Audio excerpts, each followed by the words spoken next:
And I hope you guys remember me from last week. Um, Everybody good? Any thoughts, any ideas before we start tonight? I'm going to talk about journaling in depth.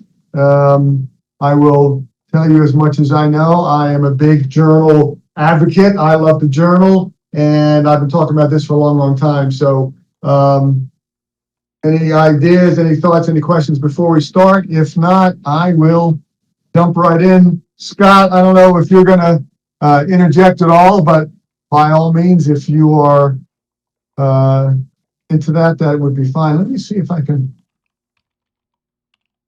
bring this camera on. No, I think with Skype, I can't have both cameras. I'm going to shut that off. I'm not exactly sure what you guys can see. Um, I guess it doesn't matter if you see me. No reason to see me at all. I don't know. I'd like to see the chat box. So, sorry guys, I'm still trying to feel my way around on this.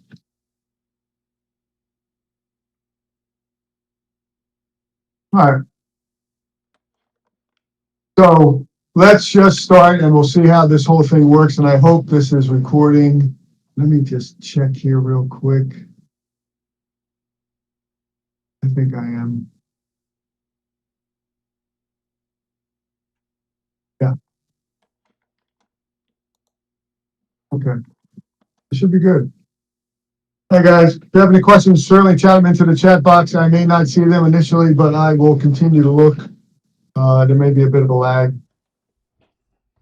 Okay, so I hope everybody's well. Let's talk about journaling. Journaling is kind of like last week when we talked, it's about know thyself, know yourself. That's what your journaling is all about. Journaling is a record of your trades and of your thoughts. A lot of times people think of journaling just as the performance side of your trade. I believe it has two parts. The performance side is very important. There's no doubt about it. But also the cognitive side, what I call the cognitive side, your thoughts, your ideas, kind of like the light bulb moments when you look at a trade and say, what the heck was I thinking? Or, wow, that worked really well. Thoughts good and bad. I've been doing this for a long time and I've talked to a lot of people, and a lot of traders don't embrace their mistakes. They run from their mistakes. The market's choppy, the weather's bad, the squirrels in the trees, my dog ate my homework. That's not going to help your trading. When we mosey away from our rules, when we don't trade our rules exactly the way we should, when you enter so many mistakes, you enter a trade too early, enter a trade too late, you take too big of a position size or too small. So many different mistakes. You don't check the market like you should. You don't check the sectors like you should. There are a lot of different mistakes we can make, and we need to embrace those mistakes. This is where you want to do that. You want to embrace your mistakes in your journal. You want to review your journal, and then over the course of time, you will see those mistakes start to repeat themselves. And as they do, then you'll know that that's a problem. A repeating mistake is definitely something you want to get out of your trading.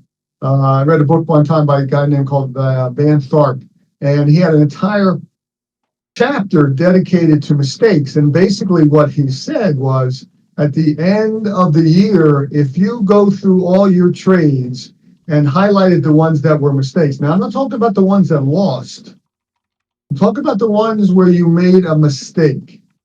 If you enter a trade and it's correct and it loses, that's part of trading. That's going to happen. Warren Buffett isn't 100%. Nobody's 100%. So some of the best trades you take are going to lose. That's just part of trading.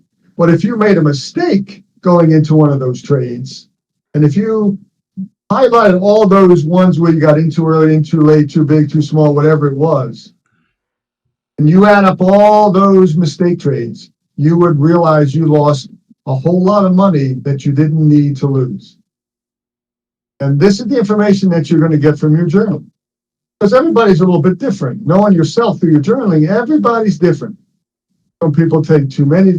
How many trades do you feel comfortable with? How much risk do you feel comfortable with? What kind of mistakes do you make? What kind of trades do you take? Everybody's a little bit different. And so you'll know yourself much better as you move along through your journal, right? So remember, good and bad habits, good and bad thoughts.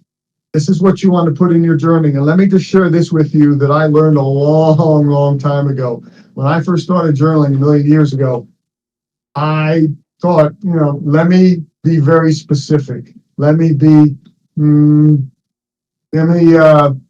expound on everything that I see and make sure that I write a lot. No, because when I go back, you should always review your journal. When I go back, I'm going to know exactly what I was thinking, what I was talking about.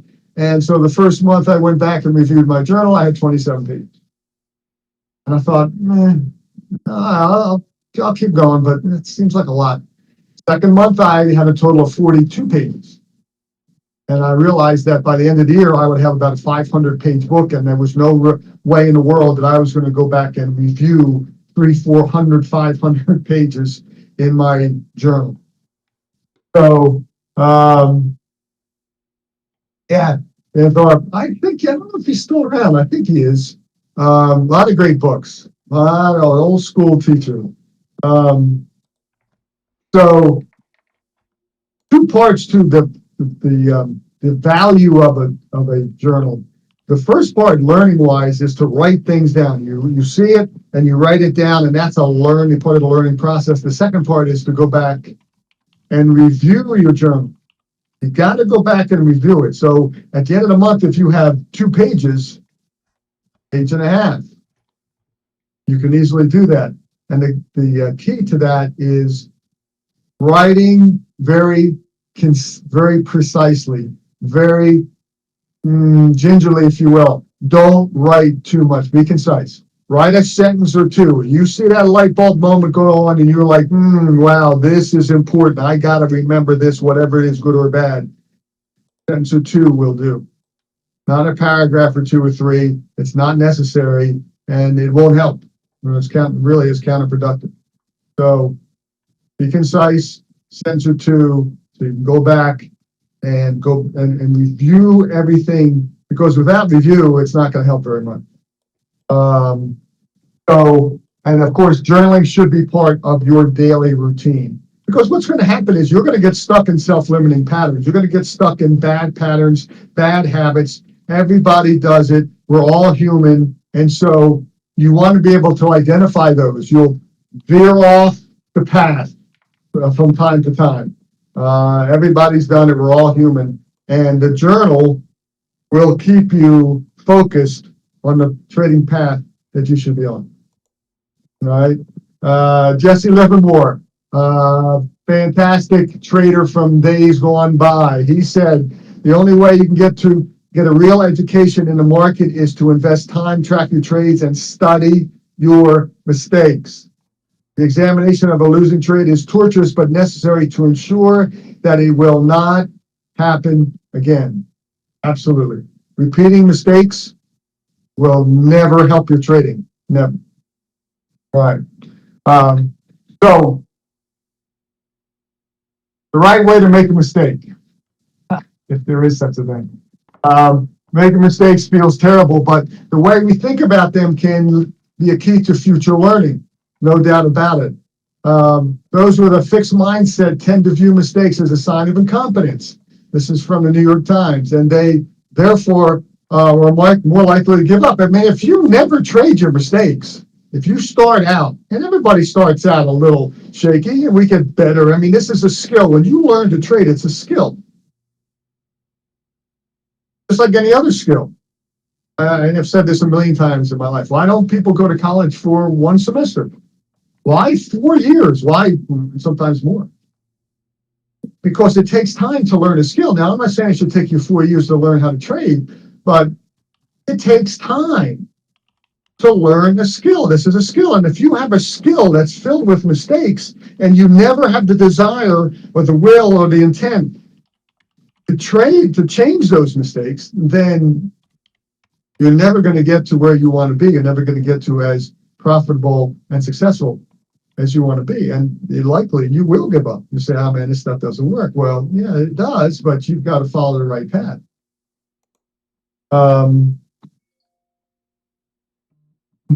Experiences where we get when we didn't get what we wanted. So true, Scott, no doubt about it. So those with a growth mindset, on the other hand, understand that capabilities are adaptable and are more likely to be resilient in the face of failure. Growth mindset, where you're willing to make changes, necessary changes. This is what trading is all about. Trading is a marathon, not a sprint. It's better over time. And the more trades you take, even the more demo trades you take, will help you to become the best trader that you can be. Some tips are developing a growth mindset. Focus on the process, not the final product. It's the process that gets us to the final product. It's the path we take. It's oh gosh, now I've lost my word. It's the habits that we have, the very successful, profitable, correct habits that we create, creating profitable habits. This is where the final product comes from. Absolutely where it comes from. So you follow the rules that Scott talks about and that I will be talking about. When you follow those correct rules and you have your daily routine and you follow that every day, this is the process. The correct trades, the great trades, the profits will come from that process. So I'm reading some stuff here, guys.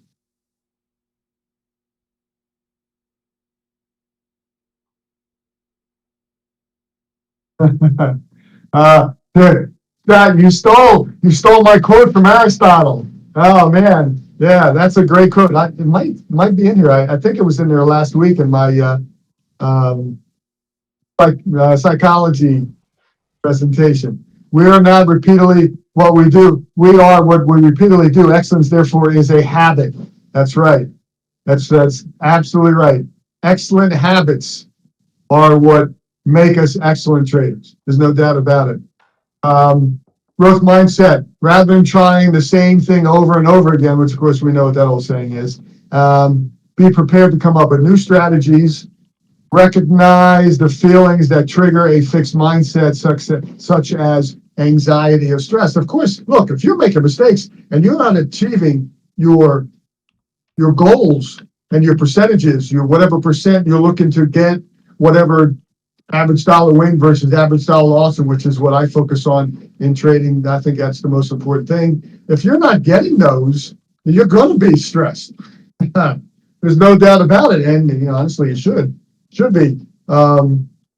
So, trying to do the same things over and over and over, trying to get a different response, really is not going to work.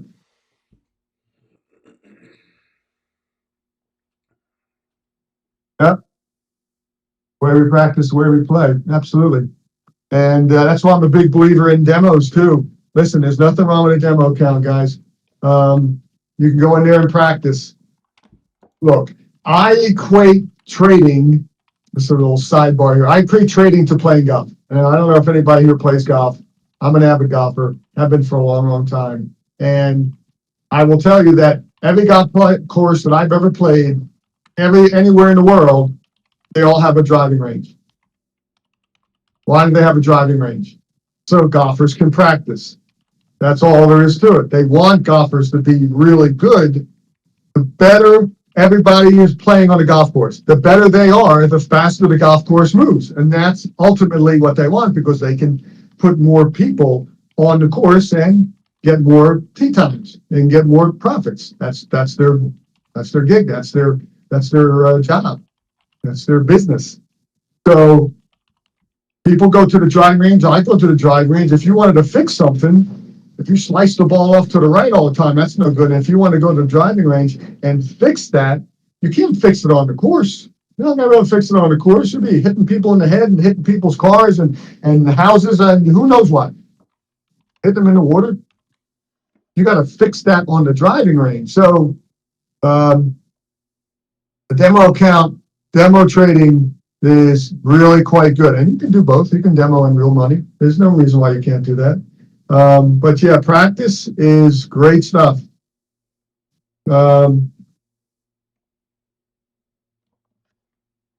Sucker says you don't take practice swings, just rehearsals. Okay. I'll go with that. Yeah, that's good stuff. All right, so my journaling, and again, the first thing, and I already talked about this, don't be too wordy. I'm telling you, it is a massive mistake because journals should be easy and fun to read, no doubt about it. It's going to be filled with good, bad stuff, and don't get me wrong, shouldn't only be filled with mistakes. I mean, that's not going to be any fun. If your journal was 100% of your mistakes, would you really read it? After a while, you get a little bored and say, man, this is depressing. So when you do something really good, you should put that in there too. It should be a mix of both. Good stuff and bad stuff. But the bad stuff, most people's journals, or not most, but a lot of people's journals start off with just the good stuff. And that's fine. But you can't forget, and I'll keep bringing this up, you can't forget to put your mistakes in your journal. You've got to embrace your mistakes. There's no doubt about it. You have to. Again, I follow this guy, Darren Hardy.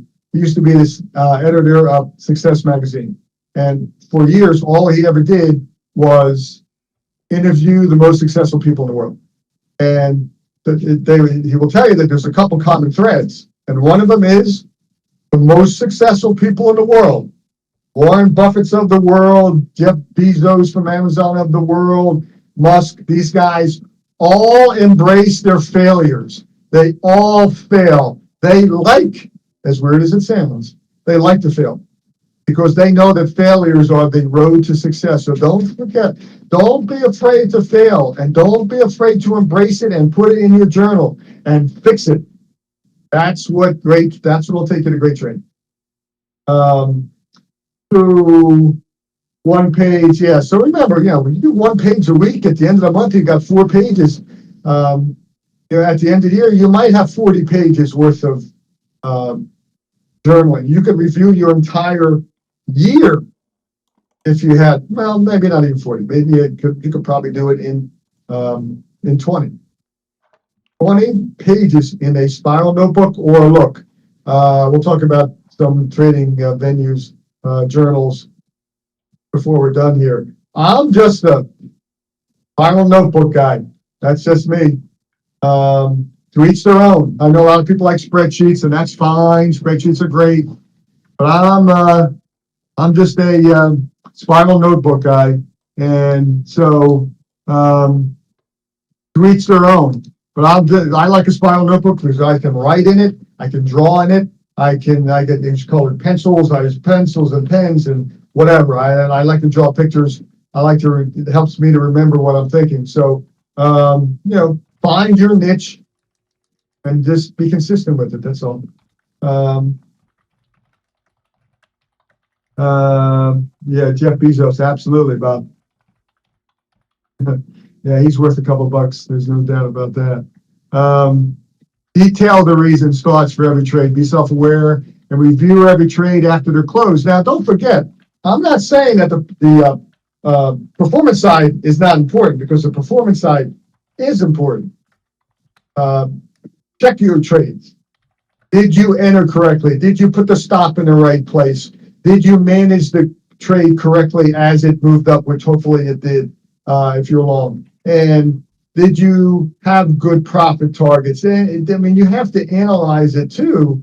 But you want to keep that concise too. You don't want to throw out too much stuff. You want to keep everything readable and reviewable. I always like to put a couple pictures in here. Either write something worth reading or do something worth writing. Benjamin Franklin. Another great quote. Write something worth reading or do something worth writing. So, yeah, good stuff. Ben was a pretty sharp cat. So this is from Scott, preparing for analytics, identifying patterns and trends, right?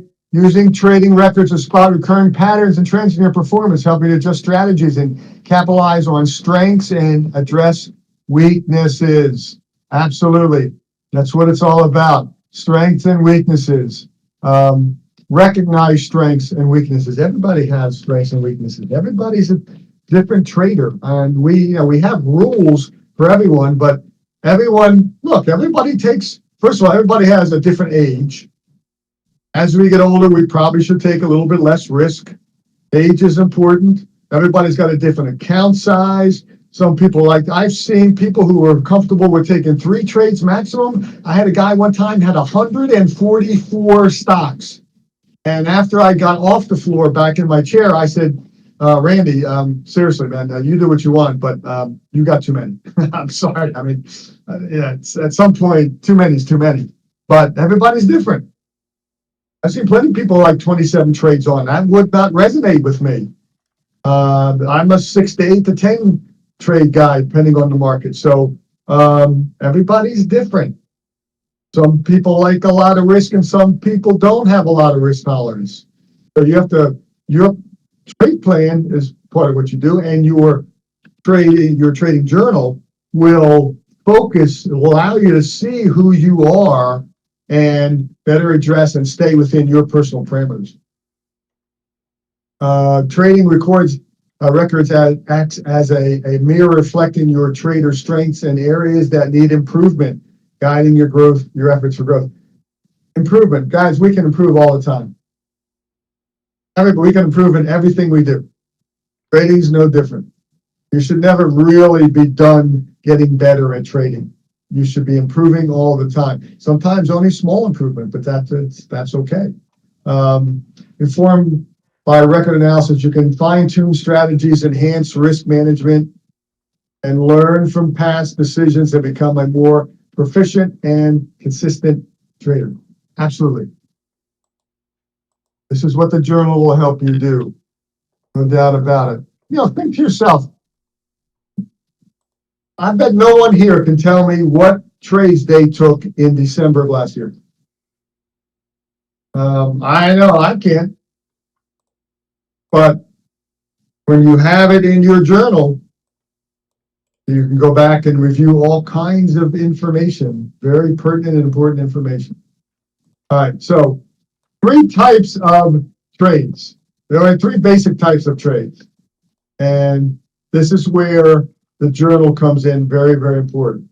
I call the best trade, I always call the best trade that you can find A+. It's like when you were in school and you did your little report, or you took a test when you were a kid in school, in high school, and in elementary school, and the teacher gave you a test back at A+. It was the best you could do. So, yep, looking at the log for sure, yeah. That's what I'm saying, I couldn't remember. A+, that's what I call the best trades. When you take a trade, the best trade that you can find, you take it the best way that you can take it, you manage it the best way possible, that's an A+ trade. All right, so first time, winning trades, A+ in all aspects, and it's a winning trade. Well, that's as good as it gets. You found that A+ trade, you managed it in an A+ way, and it made you a nice profit. Bingo. All right, that's number 1. Now, number 2 is a losing A+ trade. You found the best trade, you managed it the best way, and it lost. I'm sorry, but that's going to happen. Hopefully not very often, but that's going to happen. And that's okay. As long as you know that's okay. As long as you know it's going to happen. If you come in thinking 100% it's going to happen, not. So doesn't have to be a whole lot. Hopefully you can do 80%. That would be very good. But that's not 100. That's losing 20 out of 100 trades. And, so you got to be prepared for those. And then there's the third kind of trade, the losing trade, right? Where some aspects are not correct, where you made a mistake. This is the most important information to gather. Absolutely. This is the part that you want to change. This is the part that you want to correct. This is the part that you've got to make sure that you put into your journal. Absolutely put it into your journal. and then create a plan over time. When you see it's repeating, it's happening more than once, then you want to create a plan to correct it, to make sure that it never happens again. Whatever that takes, whatever's necessary, you got to change it. You got to kick it to the curb, wave goodbye, and move on. All right. So don't ignore your losing trades. You've got to review them to understand why they didn't win, and then create a plan to fix them. Even winning trades can have mistakes. Look, you can be in a winning trade, and instead of making 70% on a trade or 100% on the trade, you only made 40% on a trade. You go back and take a look and say, this is A plus. I did very well, but I got out too early, put my stop too tight, and I should have watched the market after. Who knows what? There's a lot of different mistakes you can make where it'll still be a plus trade. It'll still be a profitable trade, but you still could have done better. Those are important too. You have to watch those and analyze your trade. That's why you have to take a look at your trades when you close them. And make sure you analyze everything, look, review everything, make sure everything was done the best it possibly could have. Now, of course, no one knows the future. It's always based on probability, but the best we can. Because all mistakes cost us money. All mistakes. And our goal is to have the fewest mistakes possible. Of course, we're all born on this rock, so none of us are perfect. We're going to make mistakes. Our goal is to make the fewest mistakes possible. I've said this many, many times in my life. One of the biggest trading mistakes you can ever make is not learning from your mistakes. All right. A few more ideas. Learn from mistakes. I already did that. Look for trading thought patterns, good and bad. Absolutely. Were your goals achieved? Why or not? Why or why not? Again, journal entry, journal writing, journal thoughts, and also update your trade plan with the information you get from your journal. You might start writing in your journal that, my trade plan calls for 4 trades, and I'm not comfortable with only 4 trades anymore. When the market's trending very strongly, I think I'd be better off taking 6 trades. Well, that's the information you're going to glean from your journal. You'll start to see that in your journal over the course of time, and then eventually you'll say, okay, I'm going to have to change my trade plan, amend it, and change from, in a strong trending market, I'll now take a maximum of 6 trades.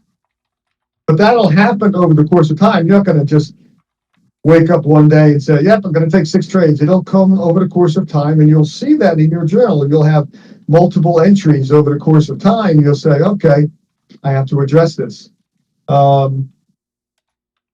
So your journal and your trade plan together, they fit very nicely together. They will work very well together. And if there's something that you're doing in your trade plan that doesn't work well, that's going to be or does work very well, it's going to be in your journal too. And that's good, because that's going to reinforce doing whatever that is. All right. Mind pattern modification. This is a big word for some stuff. This is not very hard to follow at all. This came from Investopedia. One of the most useful features of your journal will be the concrete help it provides in forcing you to change your habits from destructive to constructive. As you learn how to trade your trade plan, you will develop a greater level of confidence. No doubt about it. As you take those mistakes out, you will perform better and better. And so, bingo, your confidence will go up too.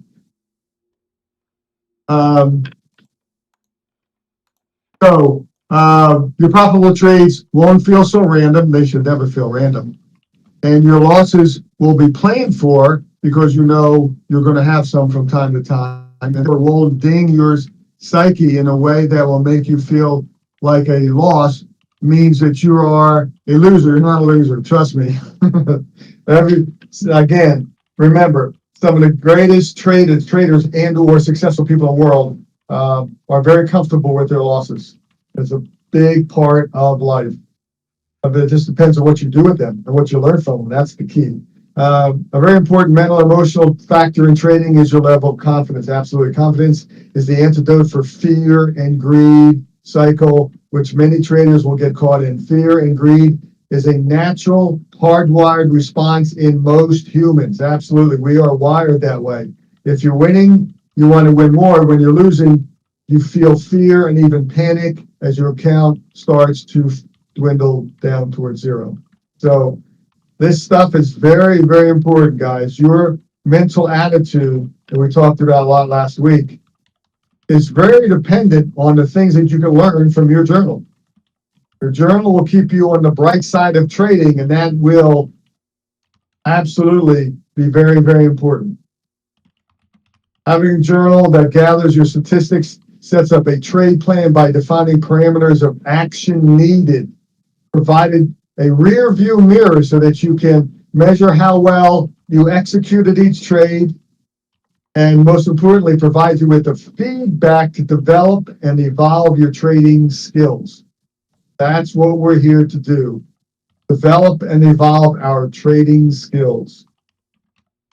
It's a rearview mirror. You can look back on your trades and you can see your trades develop. You can see yourself develop as a better and better trader. You'll find a good trading journal to be a best friend and mentor as you make progress. Absolutely. Absolutely, absolutely. All right. Any questions, guys and girls? Any questions? Any thoughts, any ideas? I have a little bit more left, but before I'm done, just a quick, do we have any questions, guys? Any thoughts?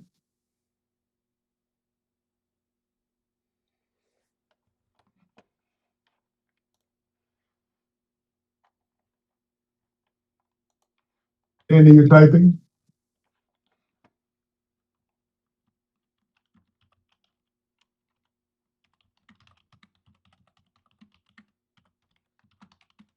All right. I think we have some ideas here. Thank you, Scott.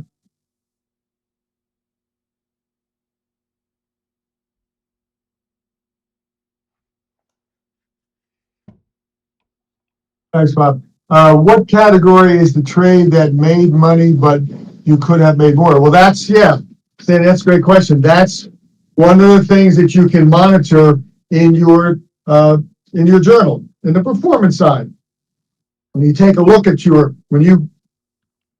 when you're done with a trade and you place that in the performance side of your journal, take a look at it. Go on the chart, take a look at it, see where you entered, and look at the chart, and then take a look at where you got stopped out or where you got out of the trade, and take a look and see if maybe you could have put your stop somewhere else. Analyze the trade, think of it from a different point of view, and sometimes you might say, hey, I put my stop a little bit too close. I got a little bit nervous. The market started to pull back just a little bit, and I thought, let me put my stop nice and tight. And maybe you could have put it back a little bit and then grabbed another 10 or 20% on the trade. Very possible.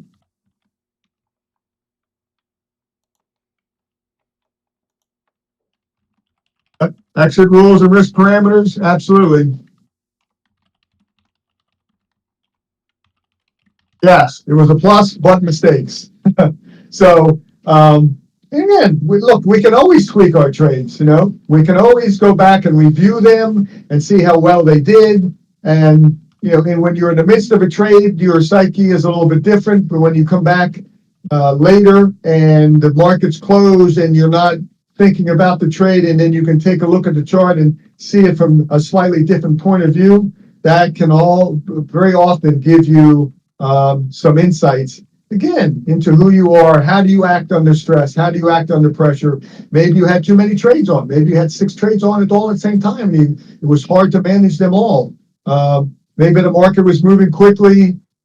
Maybe the market was moving against you. A lot of different things. So to go back and review the trades themselves is always very, very important. Thanks, Sandy. One more thing. This came from Scott's recording. Intro to record keeping importance. Record keeping is cornerstone of disciplined trading. And that's what we're doing, guys. Disciplined trading. We have to trade our rules. I've often had people say, I would talk to someone and say, why did you take that trade? And they said, well, I just had a feeling that it was going to go up. And I said, no, that was indigestion.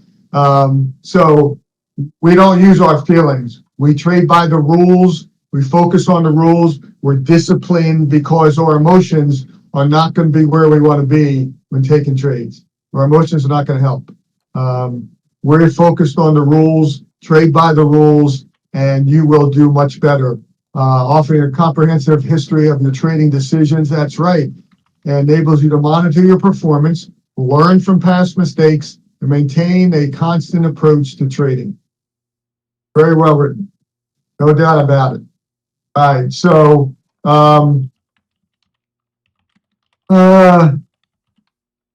one more thing. I love this by Warren Buffett. The best investment you can make is in yourself. There's just no doubt about it. And Warren has done pretty well, I would say. Scott, let's see.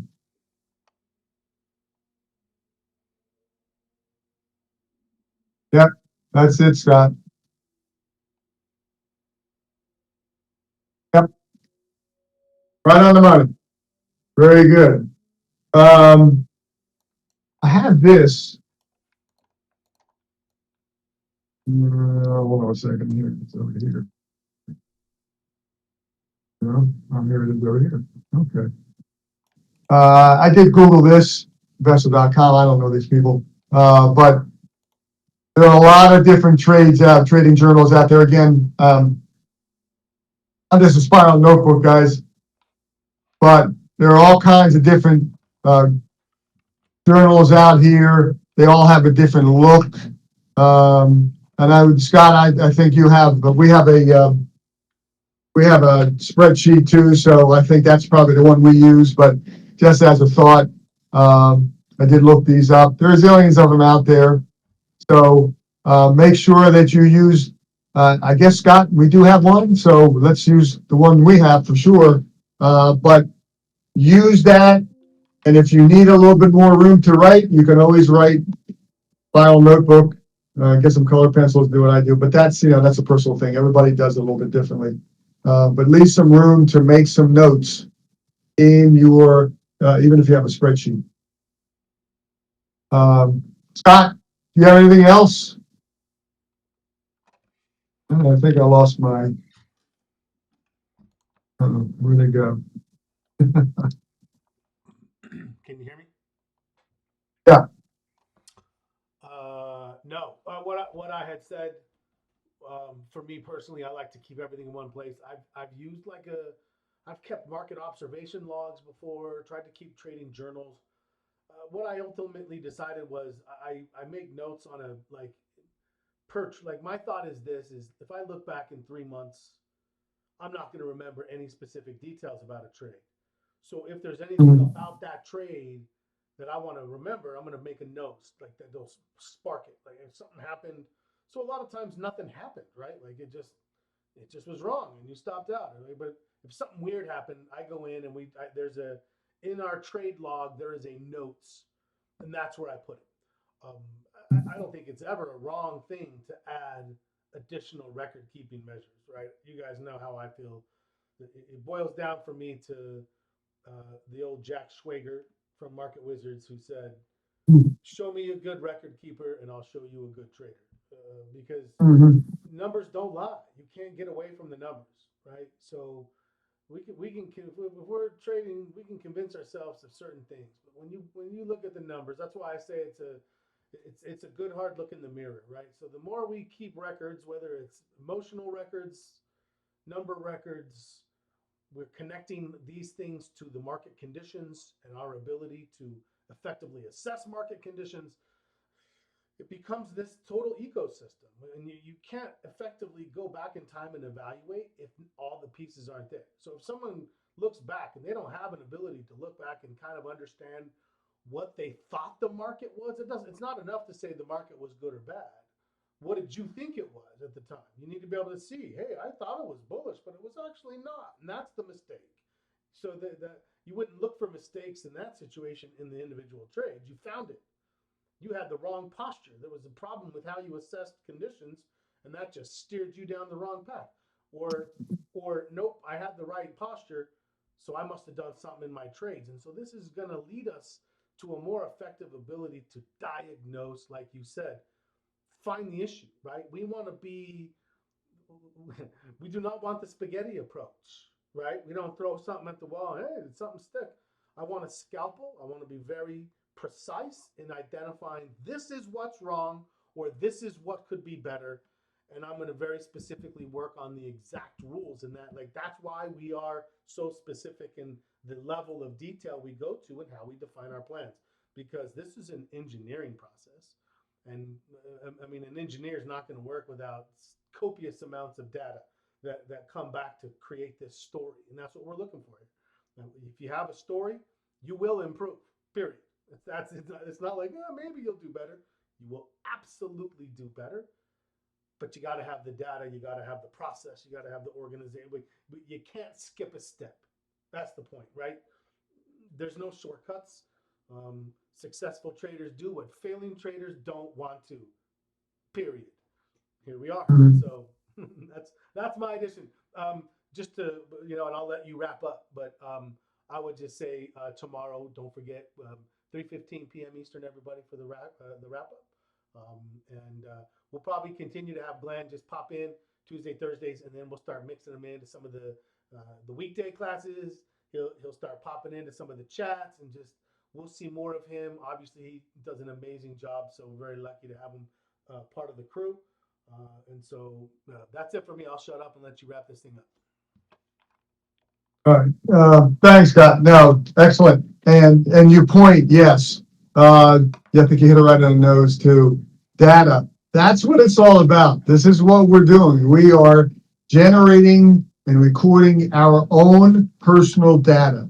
And that is of extreme importance. Your personal data about your personal trading and how you can tweak it, what you can learn from it, and how you can go forward to be better and better all the time. Because again, look, trading is just like golf. The first day I played a round of golf, I shot out like 6 million. And then over the course of time, I took some lessons, I hit the driving range, and I got better and better over time. Now on a good day, I can break 80. So, 78 is a nice little score to go out and have fun. And let me tell you something, just like in trading, the better you are at golf, the more fun golf is. You shoot 110, you don't like golf. I mean, you're going to continue to go out. You can continue to get better. You're going to continue to be driven. But when you shoot 78, you have a lot more fun. That's just all there is to it. And when you have better and better process, when you have better and better performance, you are starting to reach your goals on a consistent basis. You are making money. You're going to have a lot more fun. There's no doubt about it. 110 and 81. Yeah. No. Yeah. I see. I hear you, Bob. Yeah. It might be a little bit more fun if you shot 90, but still, listen, man. If you're out there and you're playing golf and you have a good time, that's what it's about. But there are two types of what's the word I'm thinking of? Not habits. Oh my gosh. Am I going to forget this word? Hobbies. Yeah. There are two types of hobbies.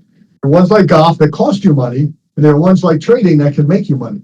That's the difference. There are two different types of hobbies. So Listen, I love it, but you have to find a course that allows me to play for free. Although I did sneak out on a course when I was in Jamaica a couple times, but that was a different story. So,